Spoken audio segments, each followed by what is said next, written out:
This is your news source evening bulletin for today, Thursday, the 18th day of March in the year 2021.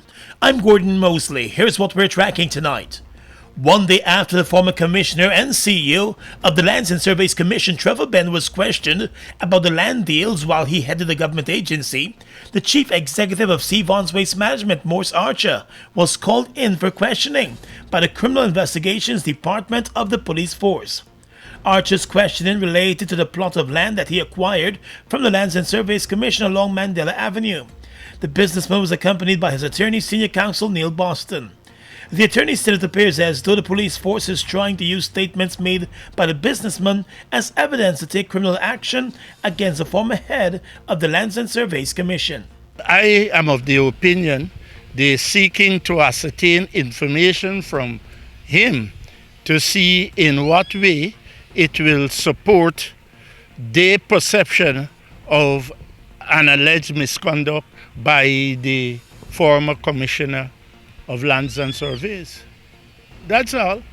They probably want to see if the statement that he gives will be in support of what they perceive a crime committed by Mr. Ben. The attorney added that despite requests from the police, he has advised his client about providing the statements today, although they claim that the businessman is not a suspect. Mr. Archer was asked to check in at CID headquarters with Deputy Superintendent Simeon Reed. When we arrived there, we asked what is the purpose of wanting to see Mr. Archer, and he said that Mr. Archer is not a suspect.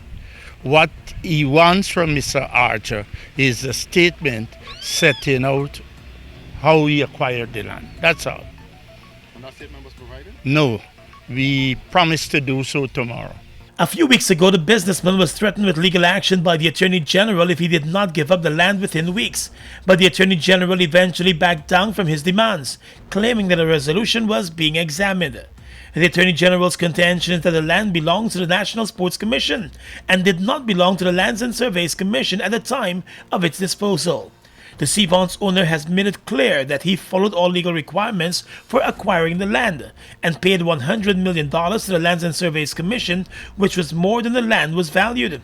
Last Friday, Mr. Ben was charged with misconduct in public office over the sale of a plot of land at Ogle to a business place. He has denied the allegations leveled against him and said he's being targeted and victimized by the current government because of his race. Ben said he does not understand why he would be charged for earning additional money for the government. More news coming up in a moment. Guyana, we've been through it all. But as a people we have Weathered every storm. And risen to every challenge. Because it is the people of Guyana That gives it its strength. all the people, Regardless of race, class or religion. we are one people, one strength. And now is our time. A time to rise. Together, we rise.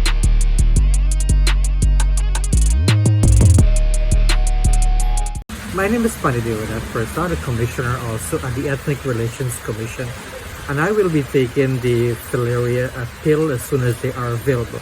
And I'm encouraging you also to do so. As we're aware, there has been a decision by the countries of the America to collectively consolidate their resources and efforts to eliminate this scourge. You will agree with me that this is indeed a public health scourge which must be tackled, and it must be an effort by you and me and everyone together.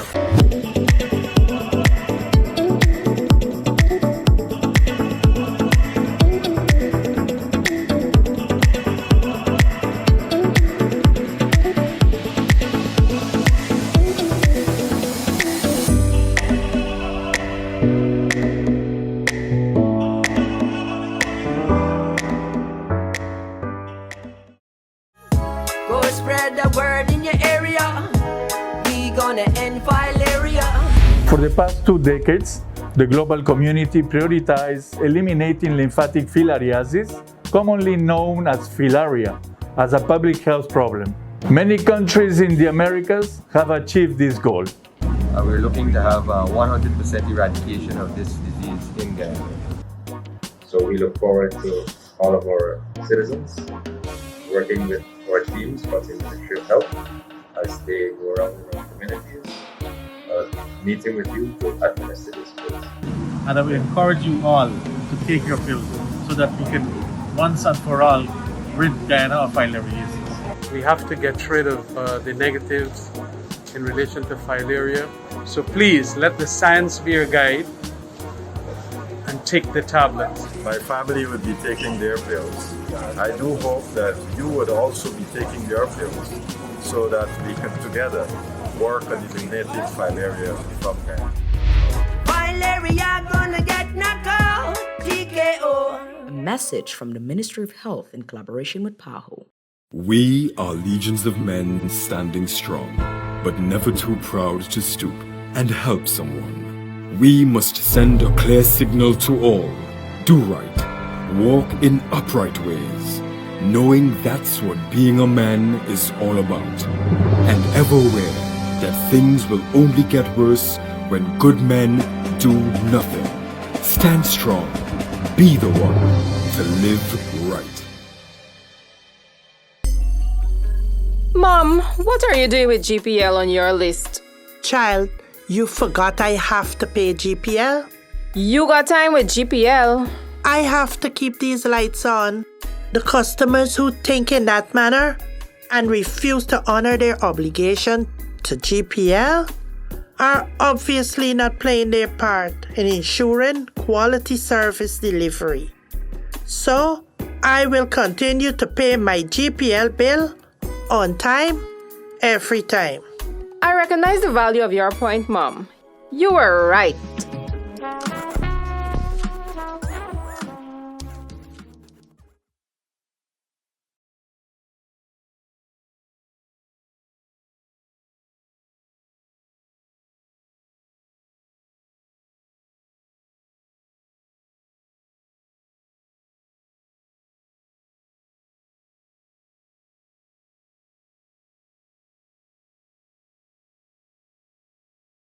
The European Union Election Observer Mission submitted its final report of the March 2020 elections to opposition leader Joe Harman today.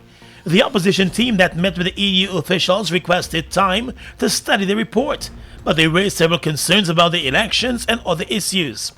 The head of the EU Observer Mission pointed out that there are several issues which the report covered, including the consolidation of the electoral laws of Guyana, campaign financing, strengthening of electoral practices, and the strengthening of the Elections Commission. In a video statement released by the leader of the opposition, Joe Harman, he said it's important that the EU, one of the country's largest donors of election funds, be appraised of elections and post-election matters.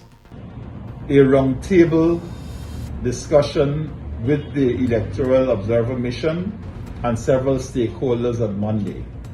And at that point, I indicated to the head of the mission that we will have some more deeper and wider recommendations. The opposition leader also said his team raised concerns about the voters list, maintaining that the list is bloated and will be a recipe for disaster at future elections. We had a bloated list that contributed to a large extent the issues which we faced in these elections. And we asked that in the report itself that it be treated, given some special treatment. In various parts of the report, they speak about the voters list, but what we wanted to do, we wanted to have a very clear and direct statement on the list of electors and the way in which that list should be cleansed. And the opposition leader also said the opposition's contention is that the best way to cleanse the list is through house-to-house registration. The two sides also discussed consultations between the government and the opposition, media, and several other issues. A roundtable discussion will be held on Monday where stakeholders will deliberate on the report.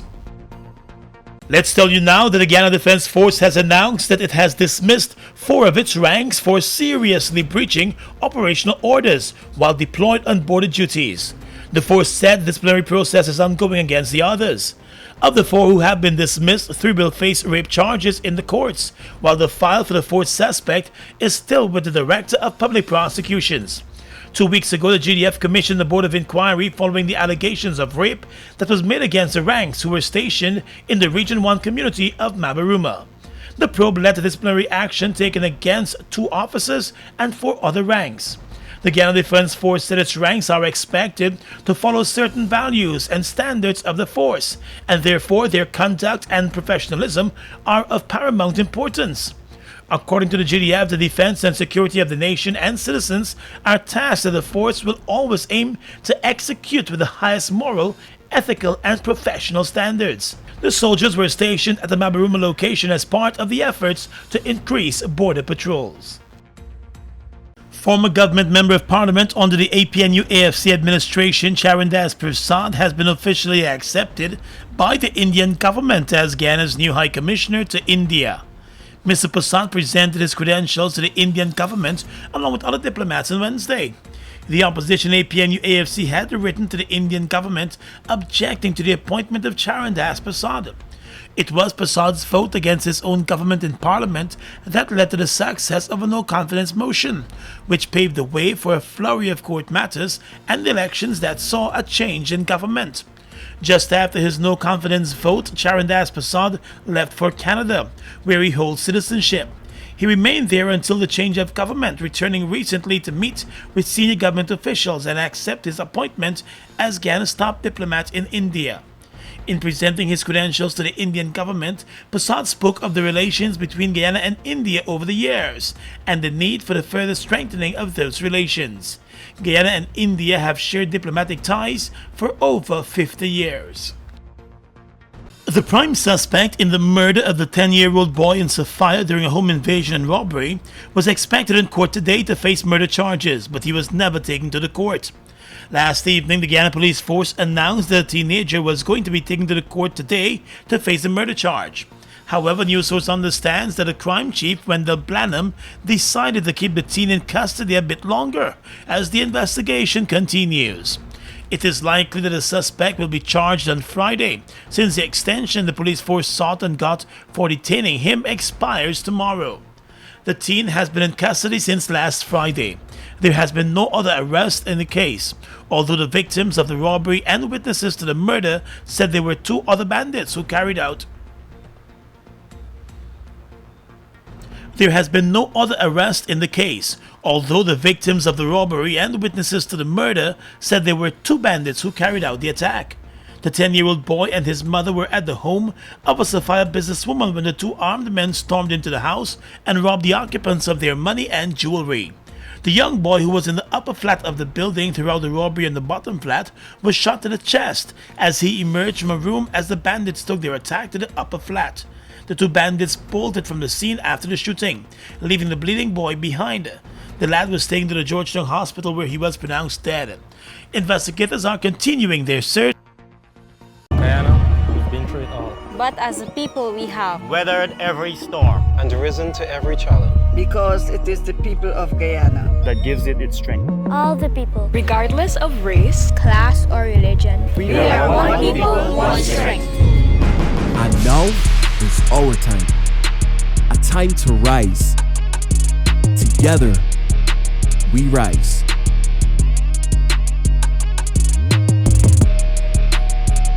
Fuel it up and drive, Super 95. Tune up. Fuel it up and drive, Super 95. Tune up.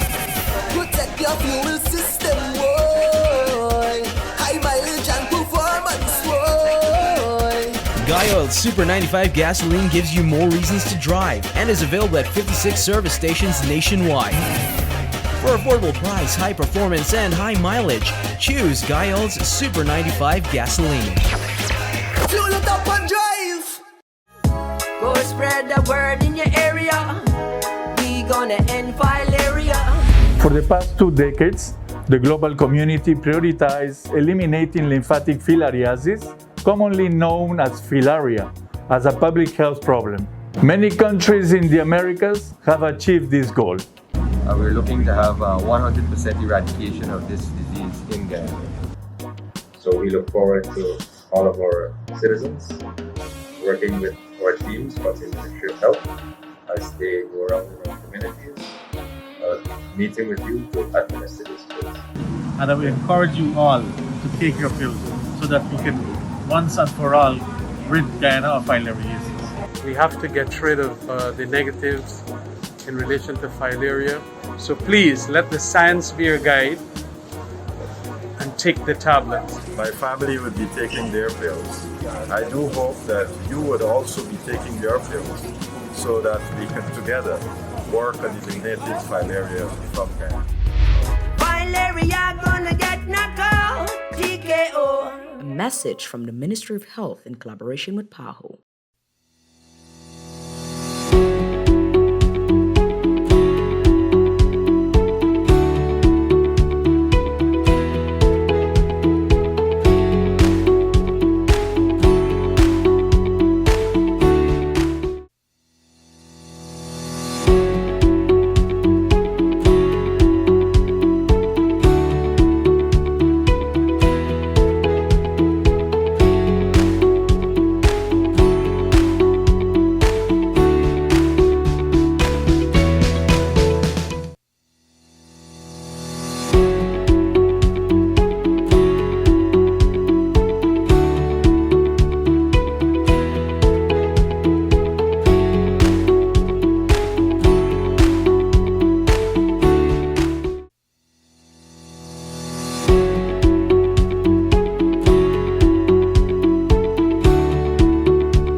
Hi, I'm Rameshwari Jairam, Miss India Guyana 2021 finalist and Miss Barbies 2018, a radio announcer and TV personality at Little Rock radio and television stations.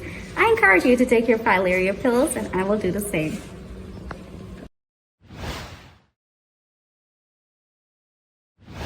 Due to the impacts of the global pandemic, COVID-19 across our nation, essential organizations like us have chosen to adopt innovative approaches to meet the emerging needs of our customers while protecting our employees. Here are some quick tips to make managing your GPL bill easier while we practice social distancing. To register for electronic billing, you can use the e-billing tab on your website. To access your bill balance, you can use 4 options: the website live chat at gpl.net, the online inquiry on our website under billing, SMS Freedom by texting your GPL reference number to 624-0400 or 608-8400, or call our call center at 226-2600. A message from the Guyana Power and Light Incorporated. Across the region right now, the Vaccination Medical Committee of the Ministry of Health and Wellness in Barbados has advised that the efficacy or effectiveness of the Oxford AstraZeneca vaccine against COVID-19 is greater if it is administered 10 to 12 weeks after the first dose. As a result of this, the time period has now been extended to 10 weeks for those frontline workers and vulnerable persons who were given a 4-week date for the second dose, the Barbados Nation reports. The newspaper said people will be contacted and informed of the new dates and locations for them to receive their second doses, adding that it is important for individuals to have their second dose to ensure the full effectiveness of the vaccine. The administration of the second shot will start to roll out from the 17th of April. The Bahamas Ministry of Tourism, in partnership with Crystal Cruises, have announced the cruise line will restart service from the Bahamas this summer. The destination is excited to welcome Crystal Serenity back to its shores, a release said, adding that the thrilled voyages will provide Bahamas escape cruises from Nassau and Bimini, visiting islands including Harbor Island, Great Exuma, San Salvador, and Long Island. For the last year, COVID-19 has had an unprecedented impact on the Bahamas' vital tourism sector, and the shutdown of the cruise industry has been felt greatly. The Tourism Ministry said the return of Crystal Serenity is exceptionally positive news that will benefit many tourism-dependent businesses on multiple islands in the Bahamas, from straw market artisans to shops and restaurants, excursion and tour operators, taxi drivers, and a whole lot more. And finally, at this time, international news. A review by the European Union's medicines regulator has concluded that the Oxford AstraZeneca COVID-19 vaccine is safe and effective. The European Medicines Agency investigated after 13 EU states suspended use of the vaccine over fears of a link to blood clots. It found the jab was not associated with a higher risk of clots. Italy, Spain, and Germany announced they would resume using the vaccine. It is up to individual EU states to decide whether and when to restart vaccinations using the AstraZeneca vaccine. Sweden said it needed a few days to decide. The World Health Organization on Thursday called on countries to continue using the vaccine and is due to release the result of its own review into the vaccine's safety tomorrow. The agency's investigation focused on a small number of cases of unusual blood disorders, in particular blood clots in the head. Decisions to suspend use of the vaccine sparked concerns over the pace of the region's vaccination drive, which had already been affected by supply shortages. The French Prime Minister announced new measures for his country today, saying the pandemic was clearly accelerating and the third wave of infections looked increasingly likely in France. And that's your News Source Evening Bulletin for tonight. I'm Gordon Mosley reporting.